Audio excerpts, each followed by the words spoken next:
Baltic കടലിൽ നിന്നും കണ്ടെത്തിയ ഒരു പുരാതന നിർമ്മിതിയാണ് ഇപ്പോൾ ശാസ്ത്രലോകത്തെ അമ്പരിപ്പിച്ചിരിക്കുന്നത്. ഏതാണ്ട് 1 കിലോമീറ്ററോളം നീളത്തിൽ 21 കിലോമീറ്റർ ആഴത്തിലാണ് ഈ കടൽ ഭിത്തി സ്ഥിതി ചെയ്യുന്നത്. ഇതിന് 10,000 വർഷങ്ങളുടെ പഴക്കമുണ്ടെന്നാണ് ഗവേഷകർ ഇപ്പോൾ കണ്ടെത്തിയിരിക്കുന്നത്.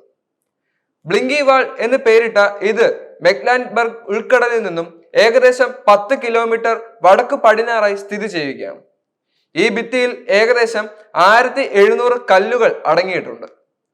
971 മീറ്റർ നീളവും 2 മീറ്റർ വരെ വീതിയും മിക്ക ഭാഗങ്ങളിലും 1 മീറ്റർ താഴെ ഉയരവുമുണ്ട്. ഇതിന് ഏകദേശം 8500 വർഷങ്ങൾക്ക് മുമ്പ് സമുദ്രനിരപ്പ് ഉയർന്ന് ഈ പ്രദേശം വെള്ളത്തിനടിയിലാകുന്നതിന് മുമ്പ് ആദ്യകാല മനുഷ്യർ സമൂഹങ്ങൾ നിർമ്മിച്ചതാണ് ഇതെന്ന് ഗവേഷകർ പരിശോധിച്ചു വരുന്ന റിപ്പോർട്ടിൽ പറയുന്നുണ്ട്. റെയിൻഡിയറിനെ വേട്ടയാടാൻ മതിൽ ഉപയോഗിച്ചായിരിക്കാമെന്നാണ് ശാസ്ത്രജ്ഞന്മാർ സംശയിക്കുന്നത്.